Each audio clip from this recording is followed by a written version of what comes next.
day everyone, my name is Rogin Hernando Dupindi and we are the group 4. And now we are going to discuss about financial services. Before I am going to discuss the topic, this is the objective of our discussion. First is understand the importance of banks, know how to select, open, use, and benefit from checking account, be able to compute costs associated with maintaining a bank account, understand the types of special services available from banks and other financial institutions, and appreciate the role of saving account and know how to use this account. Next is we have savings account. Savings account is an account with low interest rate, can be withdrawn using passbook or ATM. So when we say savings account kay isa ka deposit account nga nag-need ka nga magbayad og interest, din ang nagunit ani kay ang bangko or other financial institution. Although ang kani nga mga account magbayad og gamay lang nga interest. Then ang ilang pagka-safety og pagka-keep o pagkamasaligan sa kwarta kay nindot nga option para tidto ninyo butang or ipon inyong kwarta para og naamoy needs or panginahanglanon dali ra kaayo tidto makuha. Individuals find savings account attractive for three primary reasons. So first is saving accounts are convenient. Second is savings account pay interest in your money. Third is your saving deposit can be converted to cash quickly, thus provide a ready source funds. So we are now na to sabot og nganong convenient ang mag-save savings account. First is ang savings account daw is convenient because easy to access. So dali ra ta maka-access atong kwarta wherever atong kinahanglanon. Whether kinahanglan nato ni sa emergency or natay kinahanglan paliton. Next is security. Convenience siya because of his security.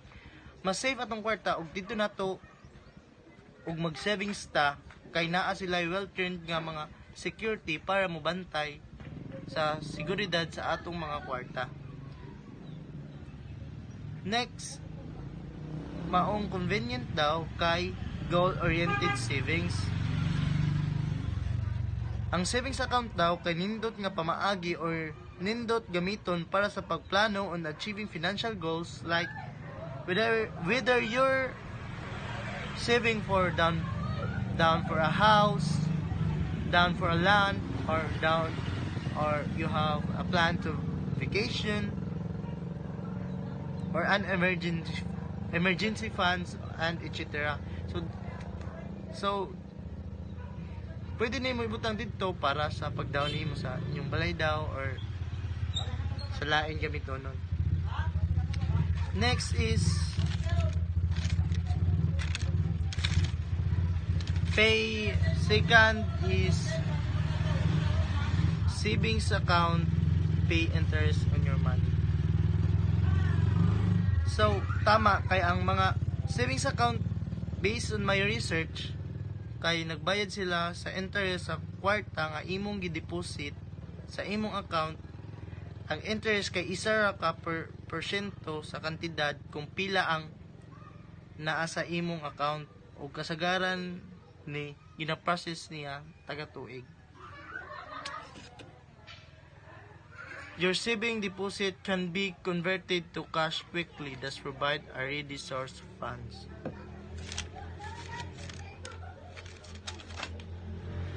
So now we are going to know what is checking account. Checking account is also known as current deposit or demand deposit.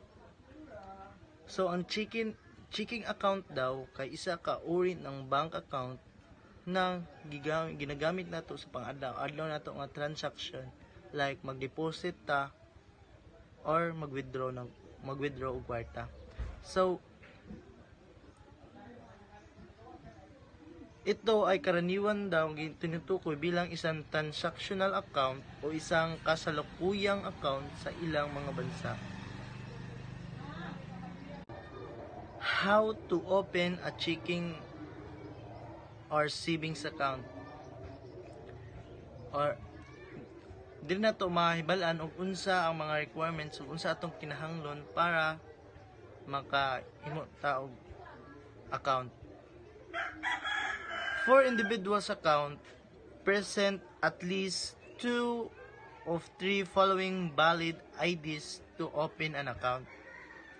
First is driver's license. Also, mauni ang mga kinahanglanon nato para makahimo tag account sa kinaugalingon lang nato. Driver's license, employment ID, BIR TIN card, student ID, Professional Regulation Commission, postal ID, credit card with photo, digitized SSS ID, digitized voters ID. Then, additional requirements for aliens and non-resident to establish residency and for positive identification. First is passport, second, alien immigrant certificate of requirements, and lastly is contract employment. For business name, sole proprietorship account. Ang kinahanglan niya is at least 2 valid IDs, certificate of registration of business name with DTI, application for registration with DTI, special powers of attorney SPA if the signatory is other than the owner of the business. Lastly is certificate of tax exemption, preferential tax treatment if from withholding tax ug wala sila nagbayad or wala sila naggunit og tax. For other partnership account, mao ni ilang requirements para makahimo ka og account. First is at least 2 valid IDs, CEC certificate of registration, articles of co-partnership. Next is duly notarized partnership resolution of agreement designating the banks as the depository bank and the partners or person authorized to sign specific types of transportation.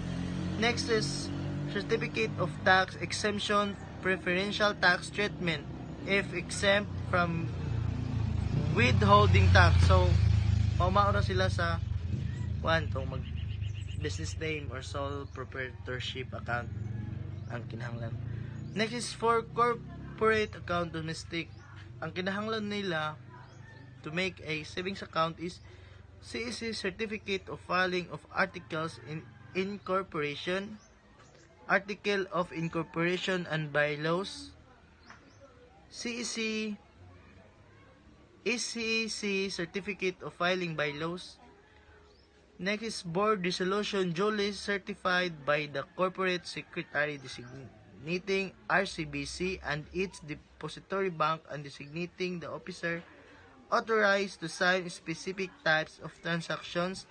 Last is certificate of tax exemption, preferential tax treatment if exempt from withholding tax. So, magmamaon sila sa ang mga kinahanglanon nila para maghimog best savings account. So, next is foreign. O foreign ka, nga nakadiri, o maghimo ka og savings account, ang kinahanglan nila bylaws at authenticated by Philippine Consul, article of incorporation authenticated by Philippine Consul, is EC license to do business to operate in the Philippines. Last is board resolution naming the signatories and authorizing the corporation to open an account with the bank, signed by the corporate secretary, authenticated by the Philippine consul nearest the place where the corporation has its principal office. So, mao to ang mga requirements to make a savings account sa lain-lain nga mga sector or lain-lain nga mga kuan, mga lain-lain nga department. So, next is we have Junel. Siya na magpasabot sa lain about the financial services. Thank you. Now, let's proceed into time deposit. So time deposit is documented by a certificate of time deposit indicating the name of investor, the amount invested, date of the investment, and the maturity date. There are three types of time deposit. First is regular time deposit. Regular time deposit earned interest higher than any regular savings account by simply keeping your deposit in the bank for committed number of days. Interest rate depends on the amount you deposit and the term you commit. Minimum placement is 5,000 pesos. Time deposit, so you can really watch your money grow. You may choose from 30 to 360 days terms. Interest rate depends on the amount you deposit and the term you commit. Second is prime time deposit. Is a medium term 1 year to less than 5 years time deposit account. Documentary stamps are not charged to the account as long as the deposit is maintained with the bank until maturity date. Interest earnings are credited monthly to your choosing RCBC checking or saving account for convenience and liquidity. Minimum placement is 100,000 pesos. Example of prime time deposit. Let's say you invest 10,000 pesos in a 1 year prime time deposit with an interest rate of 3.5%. After 1 year, you would earn 350 pesos in interest, and your total balance would be 10,350 pesos. Third is premium time deposit. It's a long-term deposit account. Documentary stamps, tasks, and withholding tasks are not charged to the account as long as the deposit is maintained with the bank for at least 5 straight years plus 1 day. Minimum placement is 100,000 pesos. Now let's proceed the Philippine Deposit Insurance Corporation or the PDIC. The PDIC as deposit insurer, statutory receiver, and co-regulatory of banks, safeguard the interest of the depositing public and contribute to the promotion of financial stability in the economy. So the Philippine Deposit Insurance Corporation or the PDIC is a government agency in the Philippines that provide deposit insurance to depositors of the Philippine banks. Its primary purpose is to protect depositors in case a bank becomes financially distressed or insolvent. PDIC provides insurance coverage a bank deposit up to a certain limit which is set by law. So determination of insured deposits.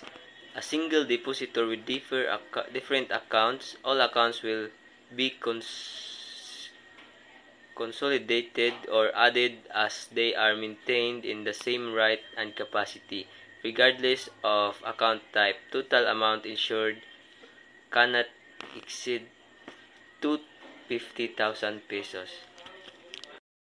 So let's proceed the types of financial institution. First is commercial banks.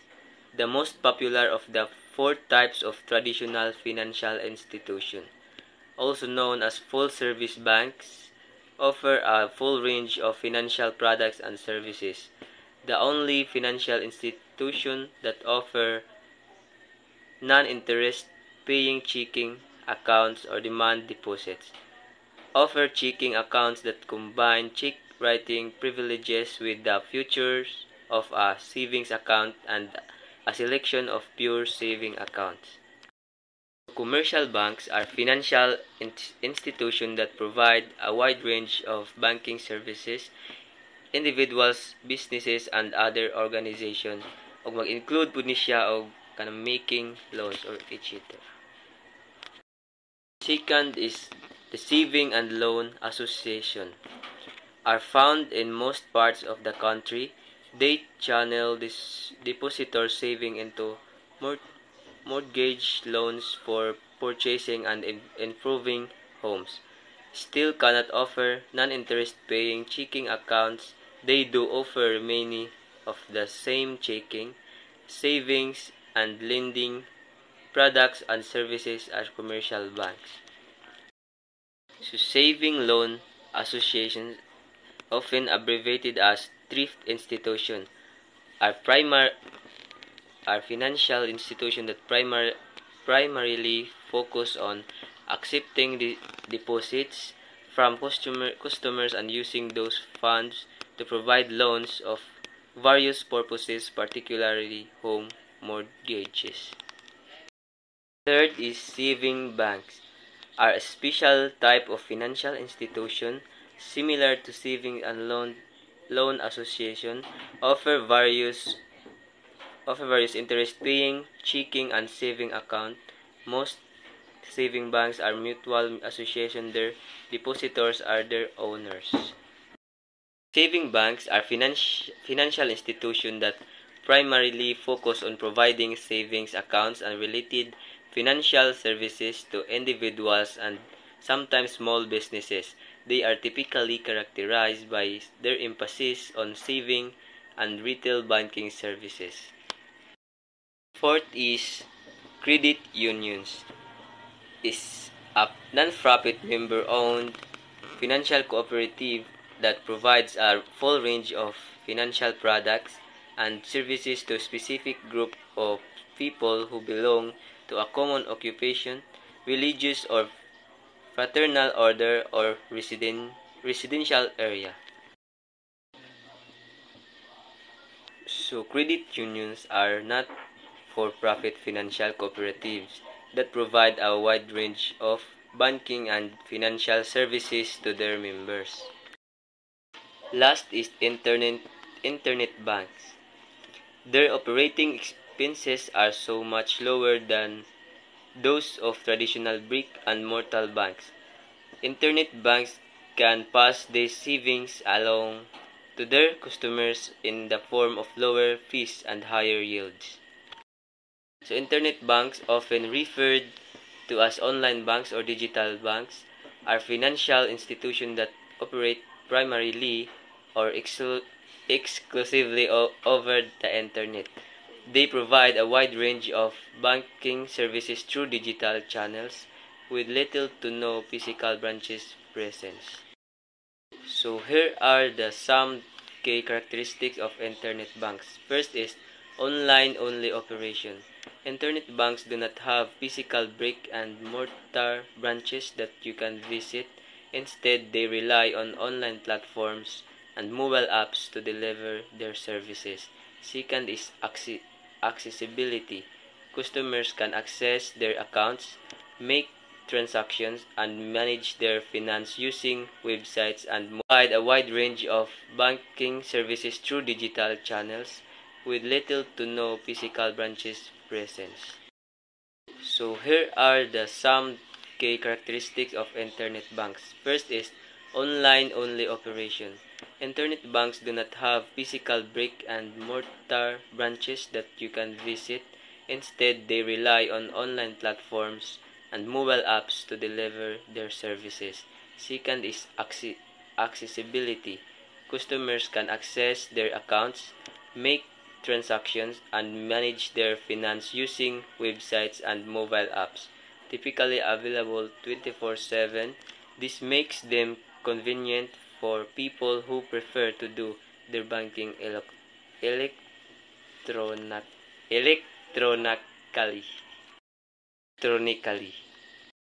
That's all. Thank you.